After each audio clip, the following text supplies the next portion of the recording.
ایک اسٹریچ میں پوری سورت سنی آپ نے، کیسا لگا آپ کو؟ کیا سمجھ آئی؟ کیونکہ ایک پوری سورت جو ہے ایک مکمل چیپٹر ہے، احکامات کا مجموعہ بھی ہے، اور اس کے ساتھ ساتھ کچھ مثالیں بھی ہیں اس سورت میں۔ اس سورت کی مرکزی آیت کون سی ہے؟ آیت نور، اور سورت کا نام بھی کیا ہے؟ نور۔ نور کا معنی کیا ہوتا ہے؟ روشنی۔ روشنی کس لیے ہوتی ہے؟ اندھیرے دور کرنے کے لیے۔ اندھیرے کتنی قسم کے ہوتے ہیں؟ ظاہری اندھیرے، خارجی اندھیرے اور باطنی اندھیرے۔ انسان کے اندر کے اندھیرے، دل کے اندھیرے اور باہر کے اندھیرے۔ ایک وہ اندھیرا ہوتا ہے جو آنکھوں کو اندھیرا لگتا ہے، لیکن وہ اندھیرا اصل اندھیرا نہیں ہوتا۔ اصل اندھیرا وہ ہے جو انسان کے دل میں ہے، اور دل کے اندھیرے کا نام کیا ہے؟ منافقت۔ دل کا نور کیا ہے؟ ایمان۔ مثل نورہ کمشکات، تو نور کیا ہے دراصل؟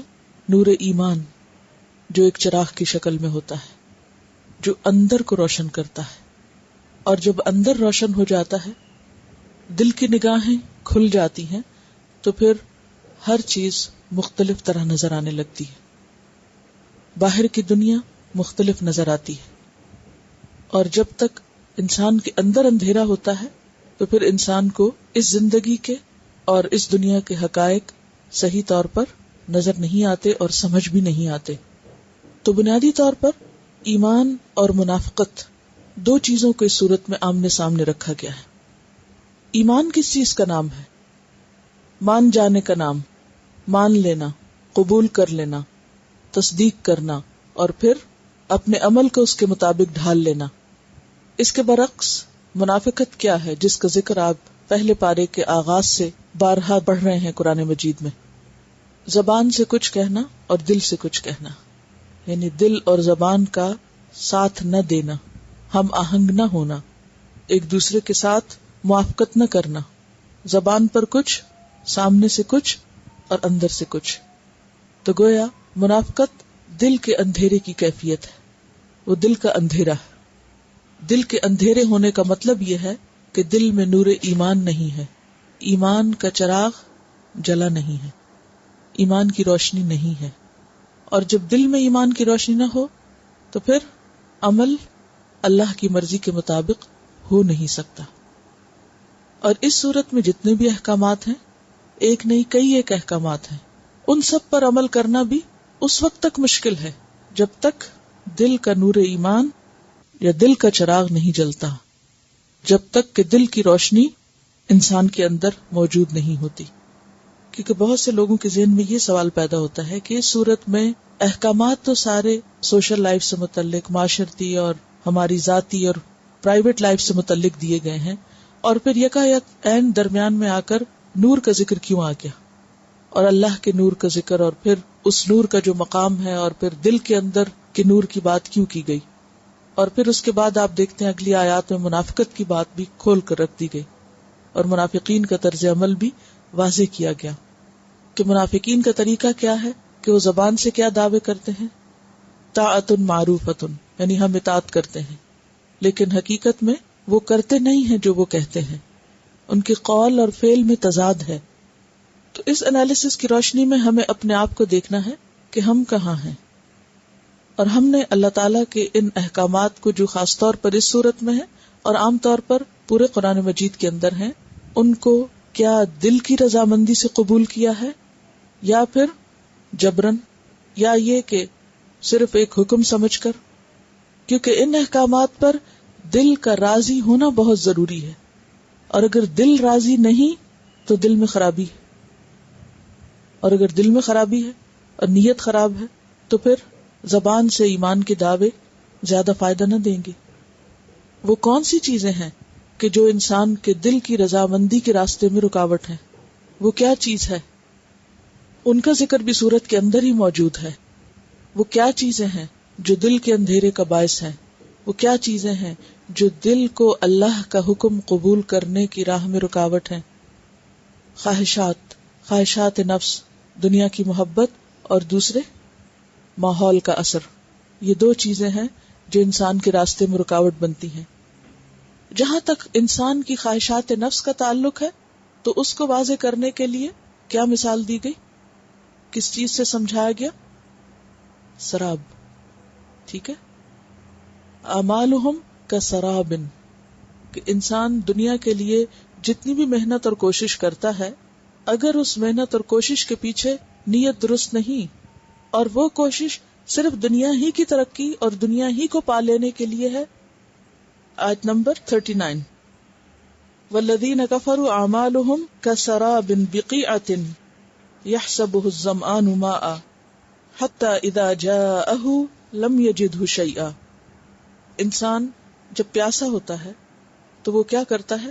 پانی کی تلاش میں نکلتا ہے. پیاس کسی بھی چیز کی ہو تو انسان اس چیز کو پانے کے لیے نکلتا ہے، کیونکہ پیاس ایک ایسی کیفیت ہے جو انسان کو چین سے بیٹھنے نہیں دیتی.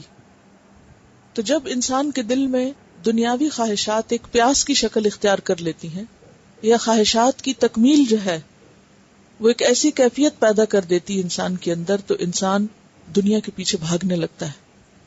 اور جب وہ بھاگتا ہے تو دور چمکتی چیز کو اپنے لیے کیا سمجھتا ہے؟ منزل. اور بھاگ بھاگ کر وہاں تک جب پہنچتا ہے تو وہاں اس کے لیے کیا ہوتا ہے؟ کچھ بھی نہیں. تو اعمال کا جو نتیجہ ہے یہاں اسے سراب کہا گیا ہے.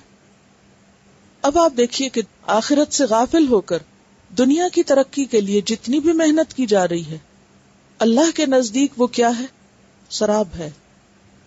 مثلا انسان نے کیا کچھ بنایا اور اس بنانے کے لیے اس نے کیسی کیسی محنت نہیں کی، لیکن اس ساری محنت کا نتیجہ اسے آخرت میں کیا ملنے والا ہے؟ بعض اوقات ہم ایک بہت خوبصورت عالیشان عمارت دیکھتے ہیں، بہت بڑی کوئی فیکٹری دیکھتے ہیں، ایک عالیشان بینک میں آپ داخل ہوتے ہیں، ہر طرف گلاس ڈورز ہیں اور فرش بھی شیشے کی طرح چمک رہا ہے اور ہر طرف چہل پہل ہے اور دنیا اپنے عروج پر نظر آتی. کسی کے دل میں، ذہن میں، خیال میں بھی آخرت کی کوئی جھلک نہیں. ایک لمحے کے لیے سوچئے کہ جب یہ سب کچھ ختم ہوگا تو آخر میں کیا باقی ہوگا، نتیجہ اور انجام کیا ہوگا؟ سراب. یہ سارے چمکتے شیشے کیا ہیں؟ سراب، جن سے انسان وقتی طور پر تو دل بہلا رہا ہے، لیکن اینڈ ریزلٹ آخرت میں کیا ہے؟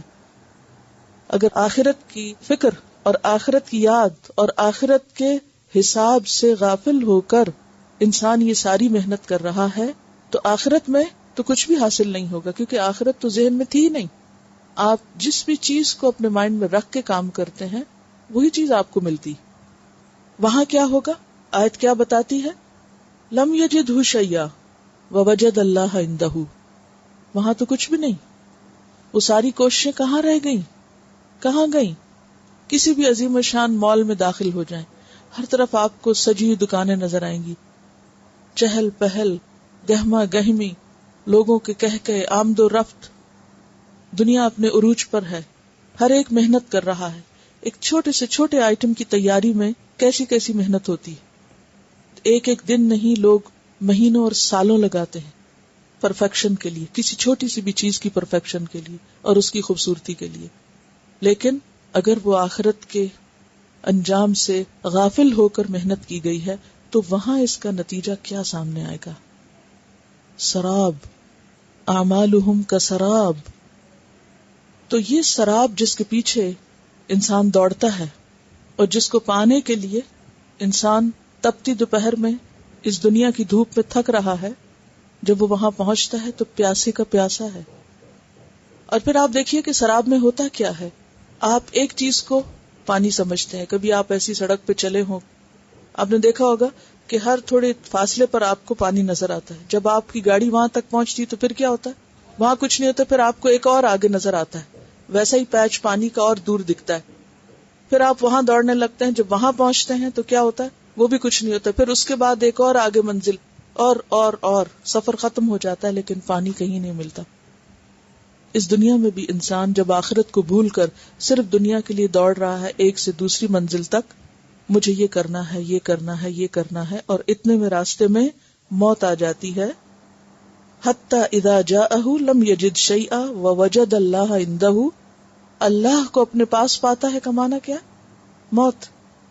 فوفاہ حسابہ، اس کا حساب ہونے لگتا ہے. واللہ سریع الحساب، اور حساب لگنے میں دیر نہیں، جلدی ہو جائے گا. تو یہ جو لمبی امیدیں ہیں انسان کی، یہ انسان کو آخرت سے غافل بنائے ہوئے ہیں.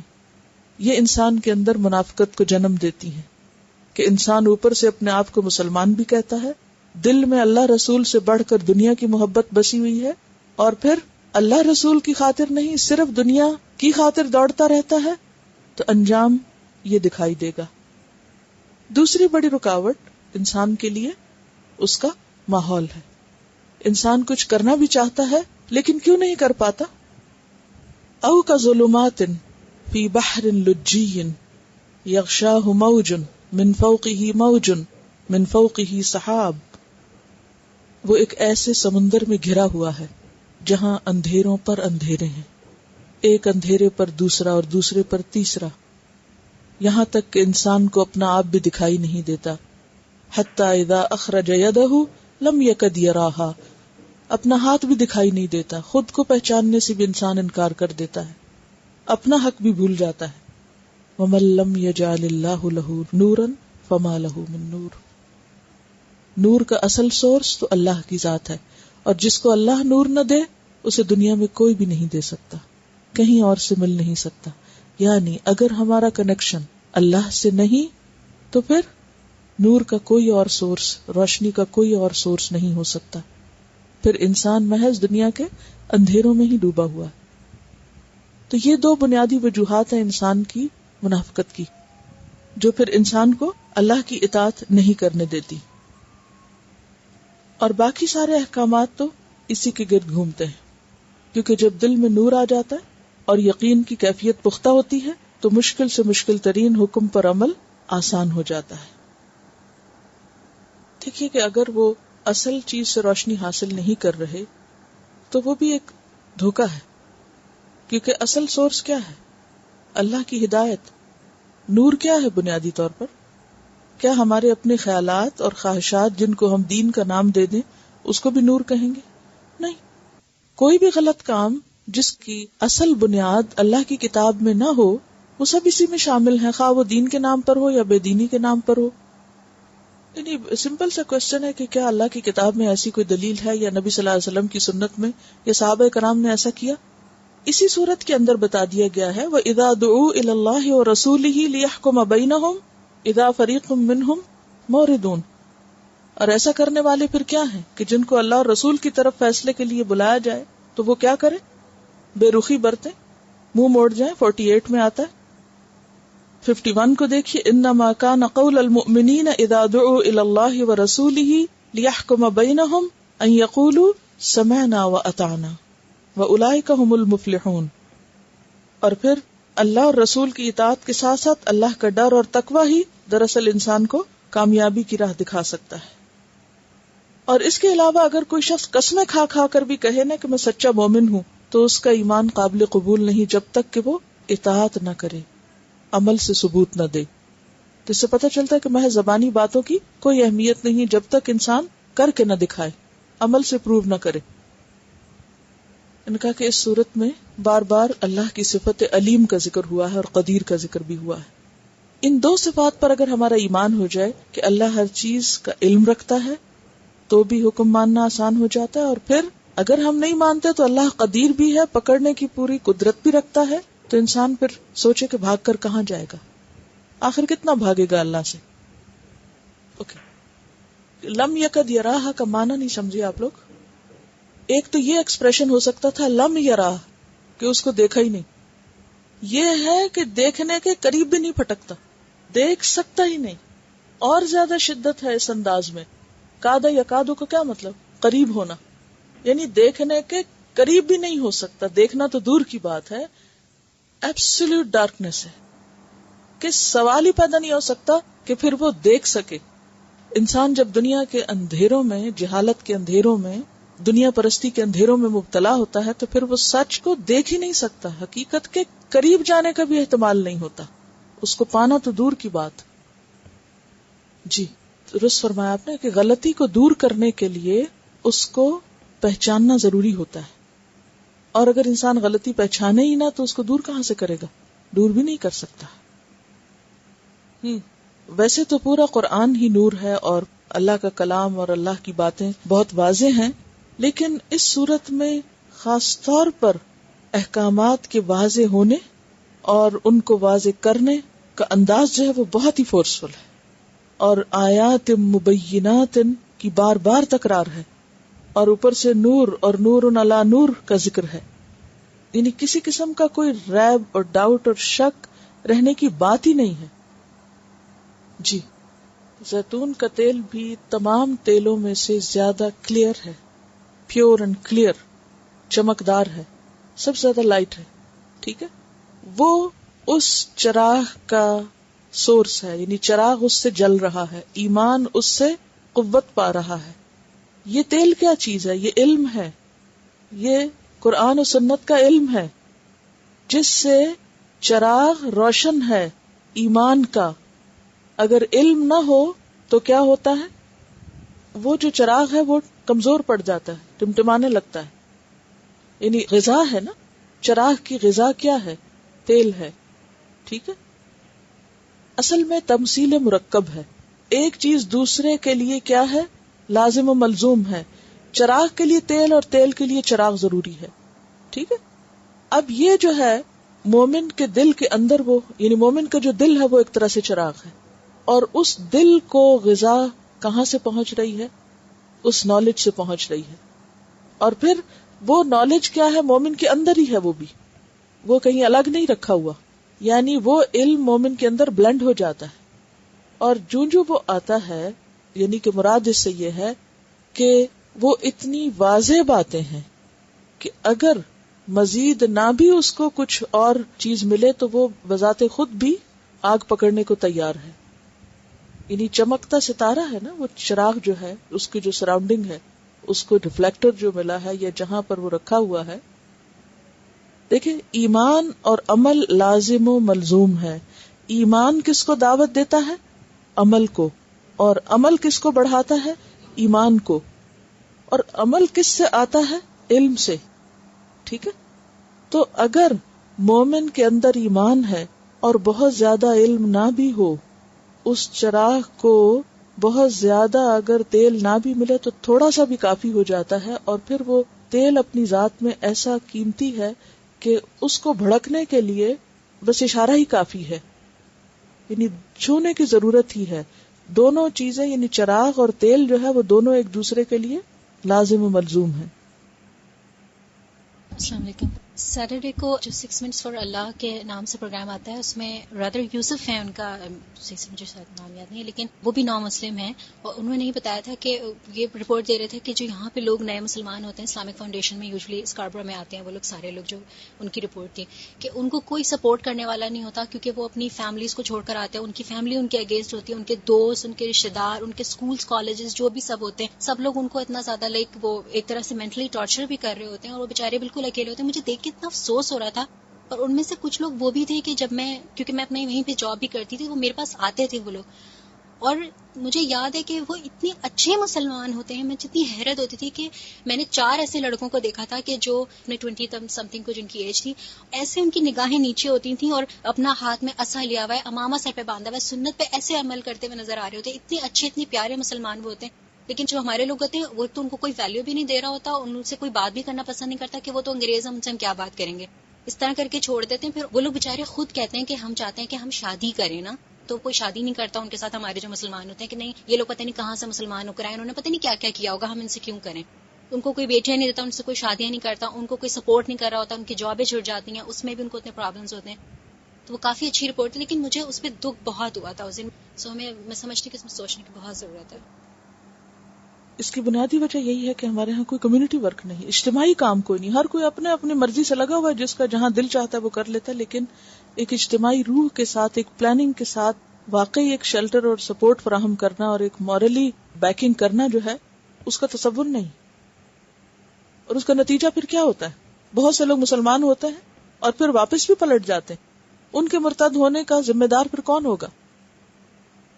مجھے 1-2 لوگوں سے اس طرح بات کرنے کا موقع ملا تھا. انہوں نے کہا کہ ہم جب اسلام میں آتے ہیں تو اتنا سمپل ریلیجن ہے مگر جب ہم آتے ہیں تو کوئی یہ کہتا ہے اس طرح نماز پڑھو، کوئی کہتا ہے اس طرح کرو، کوئی کہتا ہے اس طرح کرو، کنفیوژن کر دیتے ہیں یہ لوگ. ہمیں سمجھ میں نہیں آتا کہ آپ کا مذہب اتنا سمپل ہے اور آپ لوگ یہ ڈفرنٹ گروپ کیوں بنا رہے ہیں، کوئی کس طرح کہہ رہا ہے. تو بیچارے اتنے کنفیوز ہوتے ہیں. بعض دفعہ وہ اتنے کنفیوز ہو کہ میں ایک عورت کو جانتی تھی، آج سے 30 سال پرانی بات ہے، اس کو لوگوں نے مسجد میں اتنا، حالانکہ میں بالکل نہیں یہاں آئی تھی اس زمانے میں، مجھے اتنی خوشی ہوئی اس عورت کو دیکھ کے. اور اس کے بعد میں نے کبھی زندگی میں اس عورت کو 30 سال سے کبھی دیکھا ہی نہیں. وہ ایسے غائب ہو گئی کیونکہ لوگ اس کو اپنے پاکستانی کوئی کہہ رہے تھے اس طرح کرو، وہ اپنے انڈین کوئی کہہ رہے تھے اس طرح کرو.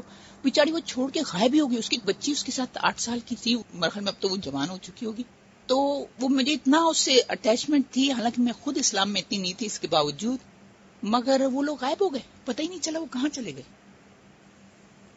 اس کی بنیادی وجہ یہ ہے کہ کوئی ڈسپلن نہیں. مسجد میں جانے والا ہر شخص خود کو امام سمجھتا ہے اور ہر شخص ہر چیز میں اپنا فتویٰ دینا اور اپنی بات منوانا اور دوسروں کو روک ٹوک بے وجہ میں کرنا اور ان کا حساب کتاب کرنا اپنی ذمہ داری سمجھتا ہے. اس کا نتیجہ کیا ہوتا ہے کہ علم ہے نہیں، پتہ ہی نہیں، سیکھا کچھ نہیں، نہ کوئی تربیت ہے، اور بے وجہ دوسروں کے پیچھے پڑ کے اور کام خراب کرتے ہیں.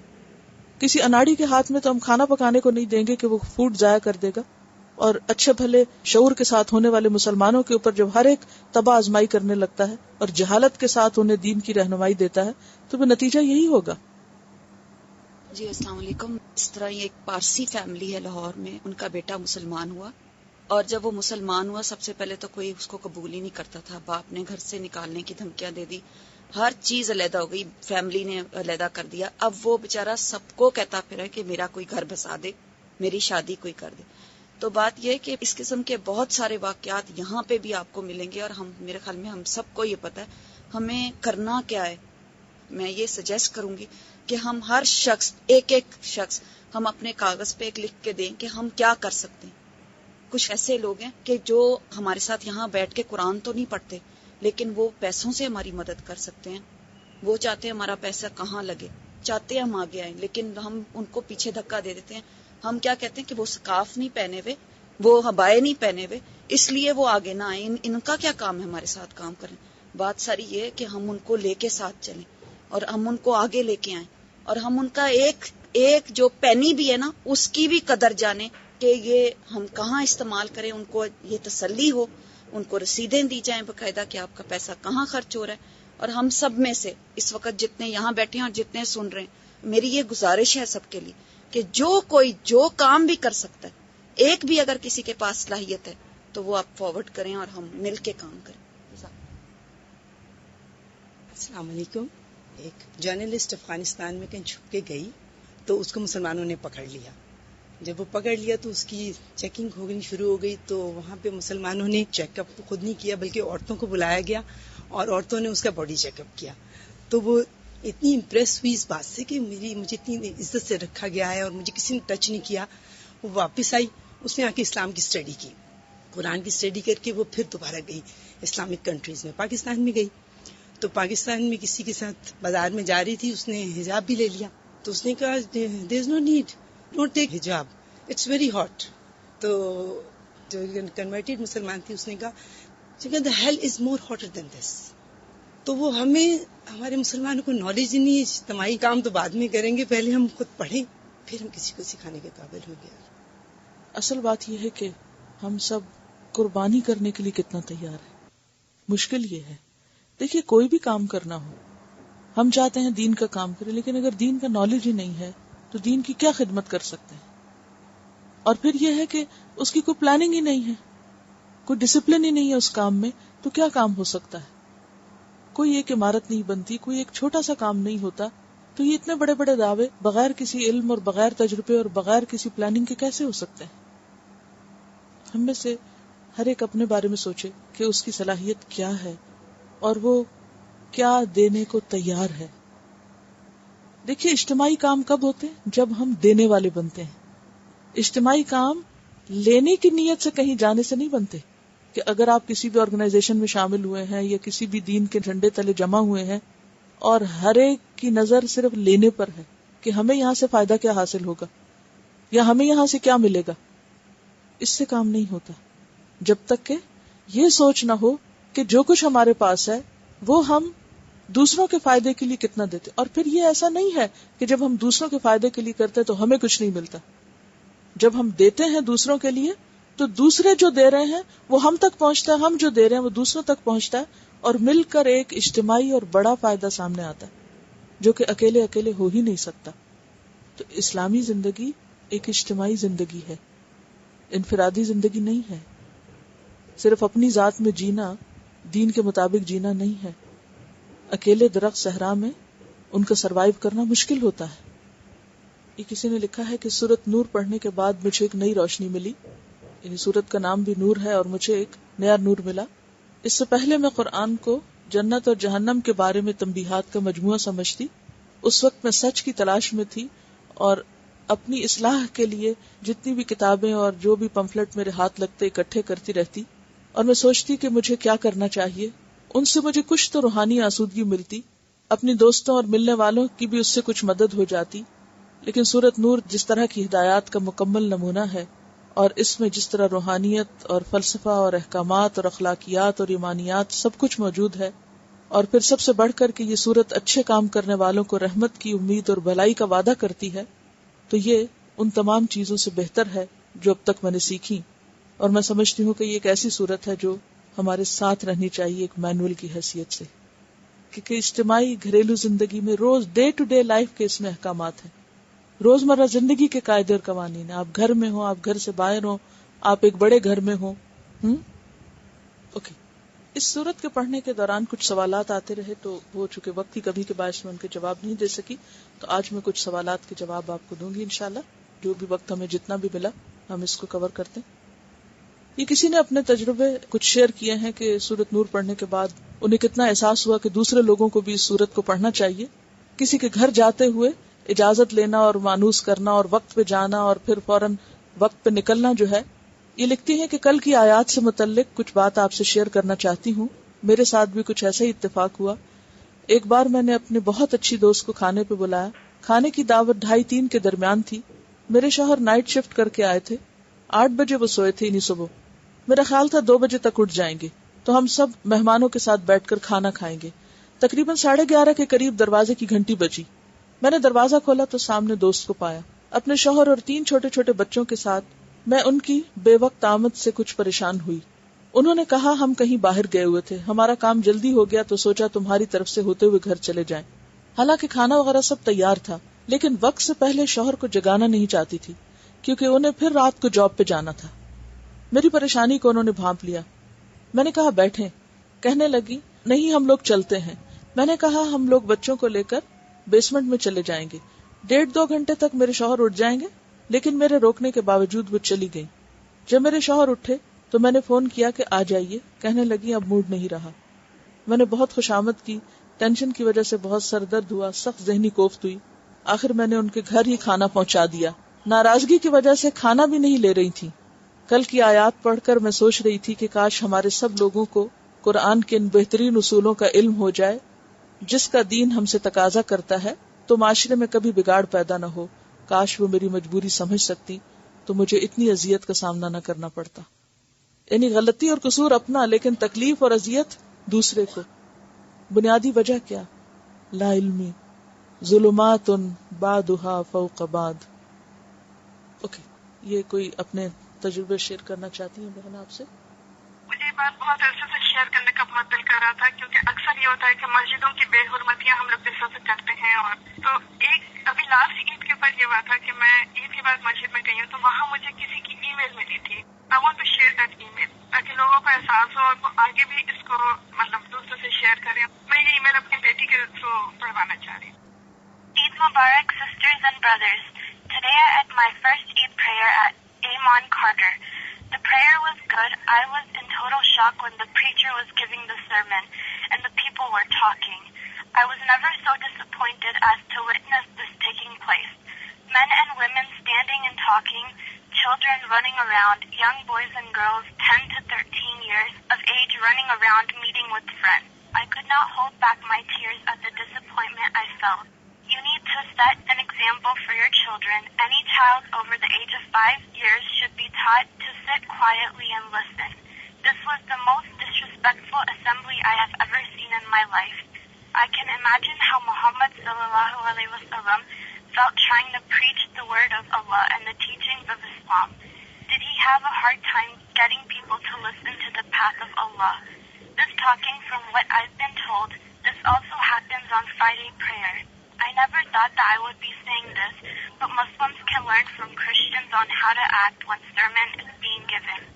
If you were to attend a Christian church, you would be amazed how quiet everyone is. I hope that everyone will take a good look at this and try to make next Eid prayer a much quieter event and listen to the sermon. This message goes out to all the mosques around the world. Please pass this on to all. Assalamu alaikum. کتنی سچی بات ہے. کسی بھی مسجد میں آپ چلے جائیں اور خطبے کے وقت لوگوں کو دیکھیں آپ کہ کتنی توجہ سے بات سنتے ہیں, اور خصوصاً پھر عید کے دن جبکہ ہر طرح کے لوگ شامل ہوتے ہیں. تو جب سنا ہی نہیں, کچھ سمجھا ہی نہیں, تو پھر آگے کیا ہوگا؟ جی. Assalamu alaikum. I just wanted to say that sometimes when you go to the masjid, people don't bother to introduce themselves or say hi or ask how you are or establish any kind of relationship, but they just start yelling at you for what you're not doing or what you're doing wrong, or even if you're doing the right thing and they're doing the wrong thing, what they think you're doing wrong. And they don't bother to give dalil or anything, and you just have to be really careful, because sometimes the people who are in the masjids that you've never seen before or who don't know any better are people who maybe aren't very practicing, but they felt some kind of pull, they felt some kind of need to be in the masjid, and what they need from you is salam. So just be careful, please. Assalamu alaikum. جی السلام علیکم. ہمارے بہت سارے young generation جو ہے اسی لیے مسجد نہیں جاتے, کیونکہ جب وہ جاتے ہیں تو سب عورتیں ان کو ایسی گھور گھور کے دیکھیں گی اور ان کے ہر ایکشن کو دیکھتی ہیں, تو وہ بیچارے اتنے شائع ہوتے ہیں اور پھر جاتے نہیں ہیں. دوسری طرف بیچارے جو نئے مسلمان بھی آتے ہیں تو ان کو بھی اتنا وہ کرتے ہیں. میں روم میں اٹلی میں گئی تھی تو ایک لڑکی نئی مسلمان ہوئی, اس نے 1 ہی سال ہوا تھا اور اتنی اچھی نماز کی پوری پیمفلیٹ بنائی تھی, اس کو اٹلی میں اس نے کنورٹ کیا, لوگوں کو دے رہی تھی. لیکن جب مسجد آتی تھی تو کہہ رہی ہے مجھے کوئی یہ کہہ رہا ہے. اس نے خود مجھ سے بات کی کہ میں جاتی ہوں تو ہر دفعہ کوئی ایک نئی بات کہتے ہیں تو مجھے سمجھ نہیں آتی ہے کہ کیا صحیح ہے اور کیا غلط ہے. تو ایک طرف تو ہم خود مسجد کا احترام اور کچھ نہیں کرتے, لیکن جو کرنے والے آتے ہیں ان کو بھی ہم مسجد سے دور کر دیتے ہیں. جی یہ ان کی بات سن لیتے ہیں. جی میں آپ کے آن لائن اسٹوڈنٹ ہوں. مجھے اپنے حج کا جو لاسٹ حج ہوا ہے اس کا تھوڑا سا ایکسپیرینس شیئر کرنا تھا. تو ہم لوگ جب حج پہ گئے تو وہاں جو ہم نے اپنے ایجنٹ کی بےمانیاں دیکھی ہیں اور مطلب انہوں نے ہمارے ساتھ جو بتائی تھی اس کے خلاف باتیں. ہم منا گئے تو وہاں ہم لوگ کے پاس کیمپ نہیں تھے, ایون کہ ہمارے پاس بینڈ بھی نہیں تھے, اور ہم لوگ کا سامان اٹھا کے باہر پھینک دے کے ہمارے کے کمرے جو ہیں وہ مکہ میں بک نہیں تھے, مدینہ میں ہمارے کمرے بک نہیں تھے, لوگوں کی نمازیں چلی گئیں.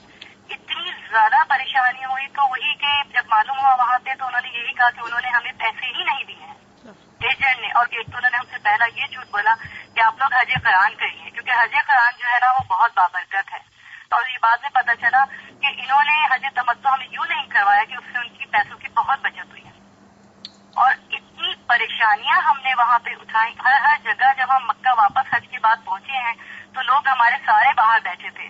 ہم جن کے ساتھ گئے تھے جو ہمارے معلم تھے, تو انہوں نے جب دیکھا کہ پبلک پوری سر پہ کھڑی ہوئی ہے تو انہوں نے اچانک یہ کہہ دیا کہ جی 13 تاریخ کو جو جمرات کی جاتی ہے وہ اثر سے پہلے کی جاتی ہے, اور اگر ہم نے اثر سے پہلے جمرات نہیں کری تو آپ لوگ کے اوپر جو ہے وہ دم ہوگا. اور ساری پبلک انہوں نے جمرات کے لیے بھجوا دی. اور وہ بعد میں معلوم پتہ چلا ہم لوگوں کو کہ وہ نیا فتویٰ لے کر آئے تھے کیونکہ پبلک انہیں پریشان نہ کرے, اور کیونکہ ہمارے کمرے مکہ میں بک ہی نہیں تھے. اور جب بعد میں پتہ چلا, جو ہم نے جب بہت ہنگامہ مچایا وہاں جا کے, تو انہوں نے کہا کہ اپنے ایجنٹ سے کہو کہ وہ پیسہ دے, یہ آپ کی چابیاں رکھی ہوئی ہیں کمروں کی, اگر وہ پیسہ دے گا تو ہم ابھی آپ کو کمروں کی چابیاں دے دیں گے. تو یہ چیز اتنی زیادہ نارتھ امریکہ میں ہے گی, ان کے اوپر کوئی روک ٹوک ہونی چاہیے. بالکل صحیح. ایک طرف تو اجتماعی کام ہے نہیں, اور اگر اجتماعی کام ہے تو ان کا حال یہ ہے, اور اس کے باوجود ہم سچے اور پکے مومن ہیں. اوکے, ایک اور اگزامپل. دین کا علم نہ حاصل کرنے کی وجہ سے لوگ کیا کچھ کرتے ہیں, لوگوں کے ساتھ کیسی کیسی زیادتیاں ہوتی ہیں. 2 ہفتے پہلے کی بات ہے, میں نے ایک فیملی کو اپنے گھر کھانے پہ بلایا. اتوار کا دن تھا, کھانے کی دعوت شام 5 بجے تھی. وہ لوگ آئے, کھانا کھایا, تھوڑی دیر پھر بیٹھے, مغرب کا وقت ہوا. ان کے شوہر کہنے لگے میں مسجد سے نماز پڑھ کر آتا ہوں. میرے شوہر نائٹ شفٹ کے لیے کام پہ جا چکے تھے. وہ صاحب نماز پڑھنے گئے، پھر عشاء تک پتہ نہیں. بیوی 3 چھوٹے چھوٹے بچوں کے ساتھ میرے ساتھ رہی. بچے بھی ہر جگہ ہر چیز کو چھیڑ چھیڑ کر تھک نہیں رہے تھے. مجھے اپنے ٹیسٹ کی تیاری کرنی تھی. باتوں کے دوران میں نے گھڑی کو دیکھا. جو وقت گزر رہا تھا میری بے چینی بڑھ رہی تھی. بیوی نے گھر فون کیا تو پتا چلا کہ صاحب گھر بیٹھے ہیں، اپنے کسی دوست کا انتظار کر رہے ہیں. وہ فون پہ ناراض ہوئی کہ آپ گھر جا کے بیٹھ گئے اور بچے مجھے تنگ کر رہے ہیں. پھر وہ صاحب آئے، بچوں کو لے کر گئے.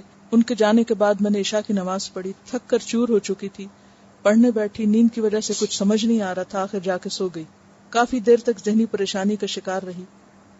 یہ ذہنی پریشانیاں دوسروں کے لیے جو ہم سبب بنتے ہیں، اس کی بھی بنیادی وجہ یہی ہے کہ ہم اپنی ذمہ داریوں سے غافل ہیں، اور دوسروں کو اذیت دینے کے کیا کیا اسباب ہو سکتے ہیں ان سے بالکل نابلد. یعنی بیسک مینرز ہیں جو، وہ بھی ہمیں نہیں پتا.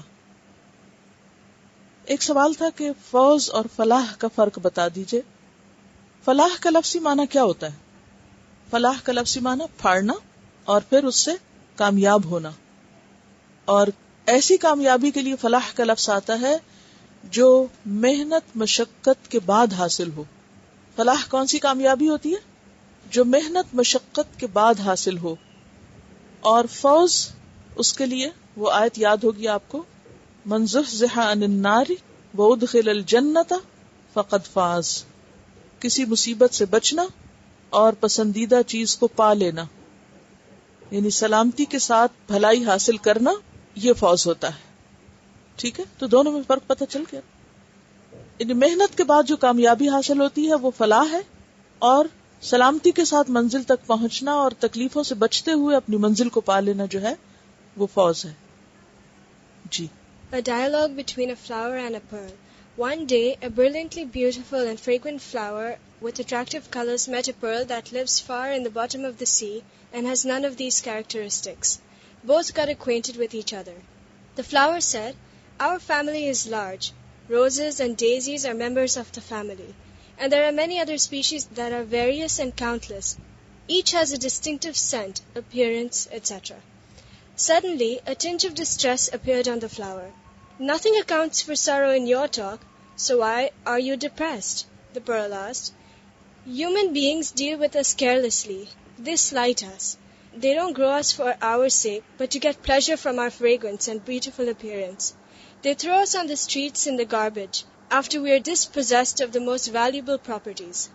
The flower sighed, and then the flower said to the pearl, "Speak to me about your life. How do you live? How do you feel it?" "You're buried in the bottom of the sea." The pearl answered, "Although I have none of your distinctive colors and sweet scents, humans think I am precious. They do the impossible to procure me. They go on long journeys, dive deep in the sea searching for me. You might be astounded to know that the further I lay, the more beautiful and brilliant I become. That's what appraises my value in their thought. I live in a thick shell isolated in the dark seas. However, I am happy and proud to be in a safe zone far from wanton and mischievous hands, and still the humans consider me highly valuable." Do you know what the flower and pearl symbolize? You'll find that out. The flower is the unveiled woman who shows her charms, and the pearl is the veiled woman who conceals her beauty. Basically صورت میں چونکہ اپنی زینت کو چھپانے، اپنی نگاہوں کو جھکانے اور حجاب کا ایک بنیادی حکم ملتا ہے، تو سوچنے کی بات یہ ہے کہ ایک عورت کے لیے حجاب میں کیا فائدہ ہے یا اس کی کیا ضرورت ہے. سب سے پہلی بات تو یہ ہے کہ اللہ کا حکم ہے، کسی انسان کی طرف سے تو ہے نہیں. اور جب کوئی شخص اللہ کا حکم مانتا ہے تو اس پر اس کو کیا ملتا ہے؟ اگر کچھ اور نہیں ملتا تو اسے کیا ملتا ہے؟ صرف اللہ کی فرما برداری پر اللہ کی رضا اور جزا، اجر. اور نہ ماننے پر کیا ملتا ہے؟ اللہ کی ناراضگی اور آخرت میں سزا. پھر یہ ہے کہ دنیاوی اعتبار سے اگر دیکھا جائے تو ایک عورت کی حفاظت ہے، اور اس حفاظت کا اللہ نے انتظام کیا ہے. والقانتات حافظات بما حفظ اللہ. یہ حفاظت اللہ کی طرف سے، اللہ نے عورت کے حقوق کو پروٹیکٹ کیا ہے، اس کی عزت کو، اس کے حسن کو، اس کے احترام کو اللہ نے پروٹیکٹ کیا ہے. اور پھر یہ پروٹیکشن صرف ظاہر کی نہیں، انسان کی نگاہ اور دل کی بھی ہے کہ اس کو بھٹکنے سے بچایا ہے. یعنی حجاب جو ہے وہ صرف جسم اور باڈی کو کور کرنا نہیں ہے، بلکہ نگاہ کی حفاظت اور نگاہ کے ساتھ ساتھ دل کی حفاظت بھی ہے کہ دل میں برے خیالات پیدا نہ ہو اور انسان طرح طرح کی مصیبت کا شکار نہ ہو، اس کی یکسوئی پر اثر اندازی نہ ہو. اور پھر آپ دیکھیں کہ جب انسان صرف ظاہری خوبصورتی کی طرف توجہ دیتا ہے تو عام طور پر اس کے پاس وقت نہیں بچتا کہ وہ اپنی اندرونی خوبصورتی اور دل کی خوبصورتی کی طرف بھی توجہ دے سکے، دل کے چراغ کو بھی روشن کر سکے. تو جب انسان باہر کی طرف سے بے فکر ہوتا ہے تو وہ اپنے دل اور ذہن اور اپنے اندر کی خوبصورتی کی طرف زیادہ بہتر طور پر متوجہ ہو سکتا ہے. پھر آپ دیکھیے کہ مرد اور عورت کا جو فرق ہے یا عورت کی جو نسوانیت کا فرق ہے اس کو بھی پروٹیکٹ کیا گیا ہے اس کے ذریعے. مرد کے مقابلے میں ایک عورت جو ہے وہ کہاں سے فرق ہوگی؟ اپنے لباس کے ذریعے ہوگی، اور پھر اس طرح وہ مردوں کی شہوانی نظروں اور ان کی خواہشات کا شکار ہونے سے بھی بچ جاتی ہے. تو یہ ایک مسلمان عورت کی آئیڈینٹی بھی ہے اور اس کے کردار کو نمایاں کرتی ہے، اور ایک سمبل ہے کہ ایک مسلمان عورت کی ذمہ داریاں کیا ہیں اور اس کا مقام کیا ہے اور وہ کس لیے بنی ہے. وہ انسانوں کی خواہشات کی یا خود اپنی بھی خواہش نفس کی غلام نہیں ہوتی، بلکہ وہ صرف اور صرف اللہ کے حکم کی غلام ہوتی ہے، وہ رسم و رواج کی غلام نہیں. کیونکہ آپ دیکھیے کہ بہت سے ہم اللہ کے احکامات محض رسم و رواج کی بھیٹ چڑھاتے ہیں. شادی کے موقع پہ یہ پہننا ہے، اس طرح باہر نکلنا ہے، ایسے بیٹھنا ہے، ایسے اٹھنا ہے. اس کی اگر دیکھا جائے تو اصل حقیقت کیا ہے؟ مین میڈ چیزیں ہیں، خود ساختہ سارے طریقے ہیں کہ جن کی پابندی ہم قرآن کے حکم سے بھی زیادہ کرواتے ہیں. اور پھر سب سے بڑھ کر یہ کہ اللہ تعالیٰ کا یہ طریقہ یا اللہ کا یہ حکم جو ہے وہ عورت کے لیے ایک اعتماد کا سبب بھی بنتا ہے، یعنی اس کو ایک کانفیڈنس بھی بخشتا ہے. جی کچھ مزید سوالات؟ ان کا سوال یہ تھا کہ مجھے یہ مسئلہ معلوم کرنا ہے کہ کیا شوہر کی بہن کے بیٹے، شوہر کی بہن کیا ہوتی نند کے بیٹے، اور شوہر کے بھائی کے بیٹے یعنی شوہر کے بھتیجے محرم ہے یا نامحرم؟ انہوں نے پوچھا ہوا ہے. محرم کی لسٹ جو قرآن میں دی گئی ہے ان میں ان کا ذکر نہیں ہے. سیدھی سی بات ہے، کسی بھی چیز کو اگر آپ نے چیک کرنا ہے کہ فلاں محرم ہے یا نہیں تو آپ دیکھ لیجئے کہ اس لسٹ میں وہ ہے یا نہیں. اگر نہیں ہے تو نہیں ہے وہ. پھر یہ سوال ہے مجھے معلوم کرنا تھا کہ نند یا دیور کے بیٹے محرم ہیں یا نامحرم. اگر کسی نے نند کے بیٹے کو گود لیا ہے تو اس کے بارے میں کیا حکم ہے؟ کیا وہ اپنی ممانی کے لیے غیر محرم ہوگا؟ جی ہاں بالکل غیر محرم ہوگا. انشاءاللہ سورۃ الاحزاب میں اڈاپشن کے بارے میں پڑھیں گے، اور میں ان کو مشورہ دینا چاہوں گی اگر کسی کے پاس اولاد نہیں اور وہ کسی اور بچے کو لے کے پالنا چاہتا ہے تو کسی رشتہ دار کے بچے کو لے کے نہ پالے، یہ غلطی نہ کرے. کیوں؟ اس کی وجہ یہ ہے کہ ایک وقت میں رشتہ داروں کا دل نرم ہوتا ہے، بھائی یا بہن کے اوپر واری جا رہے ہوتے ہیں اور وہ ہر چیز قربان کرنے کو تیار ہوتے ہیں. وہ بچہ تک گود میں لا کے ڈال دیتے ہیں، اور جب بچہ پل بڑھ جاتا ہے، جوان ہو جاتا ہے، تو پھر اس پر اپنا حق جتانے لگتے ہیں اور اس وقت وہ اپنا مال واپس لیتے ہیں. یہ بہت دفعہ دیکھنے میں آیا ہے. اور اس وقت جو دل ٹوٹتے ہیں اور جو رشتے پامال ہوتے ہیں اور جو ایک دوسرے کے ساتھ پھر زیادتیاں ہوتی ہیں اور تعلقات خراب ہوتے ہیں، اس سے بچنا چاہیے. اگر کسی کو گود لینا ہی ہے تو پھر کسی ایسے کو لیں کہ جس کا کوئی والی وارث نہ ہو، جس کے ماں باپ زندہ سلامت ہے، وہ اپنے ماں باپ کی گود میں ہی پلے، وہی اس کا مقام ہے. اس بچے کے ساتھ بھی زیادتی نہ ہو. یعنی کئی ایسے کیسز ہیں جو پرسنلی میرے سامنے آئے ہیں کہ جس میں بہن بھائیوں یا جس سے لیا دیا گیا اور پھر آگے پراپرٹیز اور معلوم نہیں کہاں کہاں تک فساد اور جھگڑے دور تک گئے. تو اس لیے اللہ نے جو ہمیں کوئی چیز نہیں دی تو اس کے پیچھے بھی ضرور کوئی حکمت ہے. اگر اللہ نے کسی کو آنکھوں سے محروم کیا ہے تو اس کے لیے جنت رکھی ہے، تو اگر اللہ نے کسی کو اولاد سے محروم رکھا ہے اور وہ صبر کرے تو اس پر اس کے لیے کوئی جزا نہیں، بہت بہترین جزا ہوگی اگر وہ اللہ کے اس فیصلے کو قبول کر لے. دنیا میں اگر کسی کو کسی بھی طرح کی کوئی کمی ہوتی ہے اور وہ اس پر اللہ سے ناراض نہیں ہوتا تو اس صبر پر اس کے لیے بہترین اجر ہے.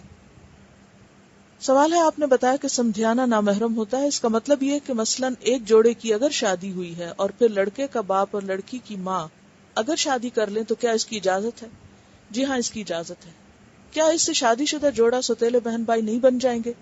جبکہ ہم نے پڑھا ہے کہ سوتیلے بہن بھائی آپس میں شادی نہیں کر سکتے. اس لیے میں کنفیوز ہوں. سوتیلے بہن بھائی تو بعد میں بنیں گے نا, وہ پہلے تو نہیں تھے جب شادی ہوئی.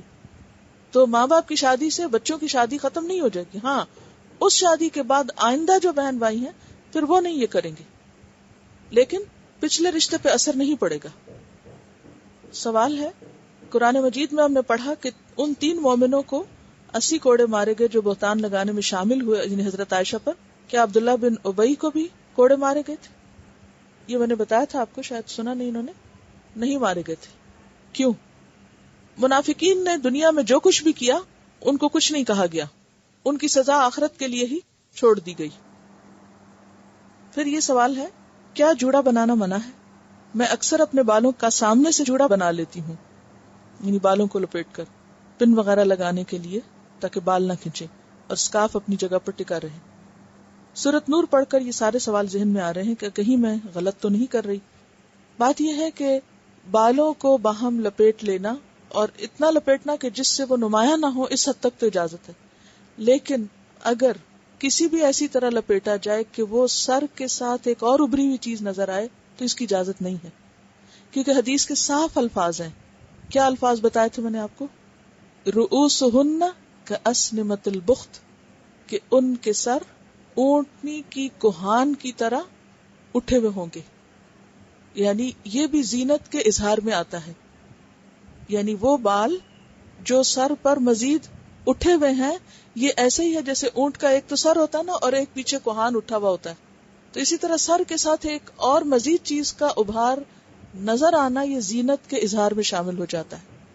اور بعض لوگ تو پھر حجاب اس طرح بھی باندھتے ہیں کہ اس کے اوپر سے باقاعدہ وہ کچھ رسیاں اور پتہ نہیں کیا کیا گزار کے ان کو مزید نمایاں کرتے ہیں, اس کو باقاعدہ وہ بھی زینت کی ایک چیز بنا دیتے ہیں. اس کی بھی اجازت نہیں ہے. نماز نہیں ہوتی اگر آپ کے بال اٹھے ہوئے ہوں, یعنی جوڑا کرنے سے نماز نہیں ہوتی. تو اگر آپ کہیں باندھ کے باہر نکلے ہوئے اور وہاں نماز کا وقت آ گیا تو آپ کی نماز کا کیا ہوگا؟ گرمیوں میں اگر بالوں کی وجہ سے کچھ تنگی تکلیف ہے تو ان کو اس طرح پیچھے ہی رول بیک کر لیں کہ وہ ابھر کر سر کے ساتھ ایک الگ چیز نظر نہ آئے. اور پھر بعض لوگ پیڈنگ کے ذریعے ان بالوں کو اور زیادہ اوپر اٹھاتے ہیں. جوڑا بنانے میں بعض لوگ پیڈنگ پیڈز بھی لگاتے ہیں, یہ بھی منع ہے. بالوں کے اندر پیچ لگانا, ایکسٹرا چیز ڈال کر ان کو نمایاں کرنا, اس سے بھی منع کیا گیا ہے. پھر سوال ہے, آج کل ٹانگوں اور انڈر لیگز کی ویکسنگ کی جاتی ہے, اگر ایک خاتون گھر آ کر یہ کام کر دے تو کیا یہ علاج میں آئے گا؟ میرا مطلب یہ کہ جس طرح بیماری میں ڈاکٹر سے ان حصوں کا علاج کرانے کی اجازت ہے, یہ خاتون بھی ان حصوں کی ویکسنگ کر دے. کیا یہ بال بیماری ہیں؟ بیماری ہیں؟ بیماری نہیں ہے, سوائے اس کے کہ کوئی شخص معذور ہے, مثلا اتنا بوڑھا ہے کہ وہ اپنے آپ کو صاف نہیں کر سکتا, تو وہ تو معذور ہے نا, اور معذور کے احکام فرق ہو جاتے ہیں. ایک شخص اچھا بھلا صحت مند ہیلدی ہے, وہ اپنے جسم کی خود صفائی کر سکتا ہے, اور وہ صرف ایک آرام کے لیے, عیش و عشرت کے لیے اپنا سطر کھولتا ہے, تو اس کی اجازت نہیں ہے. نہ دیکھنے والے کو اجازت ہے اور نہ دکھانے والے کو, دونوں ہی جرم میں برابر کے شریک ہیں. تو پھر سطر کھولنے سے حد الوسع بچنا چاہیے انسان کو. یعنی کہ ایسے طریقے موجود ہو سکتے ہیں کہ جس میں انسان ایک طریقے سے نہیں دوسرے سے تیسرے, جب ایک انسان حرام سے بچنا چاہتا ہے تو وہ اسی طرح کے راستے تلاش کرتا ہے, نہ کہ پہلے ہی درجے پر حرام طریقہ اختیار کر لے. یہ بھی کسی نے لکھا ہے, ایک لڑکے کے لیے چچی اور ممانی محرم ہے یا نا محرم؟ اگر چچی چچا کی بیوی نہ رہے تو کیا ایک لڑکا اپنی چچی سے شادی کر سکتا ہے؟ جی ہاں, بالکل کر سکتا ہے, اس کے لیے نا محرم ہے. اس کے ساتھ اجازت چاہتی ہوں, سورۃ الاحزاب میں مزید تفصیلات آئیں گی, جو چیز یہاں نہیں واضح ہوئی انشاءاللہ وہاں ہو جائے گی. سبحانک اللہم و بحمدک, نشہد ان لا الہ الا انت, نستغفرک و نتوب الیک. السلام علیکم و رحمۃ اللہ وبرکاتہ.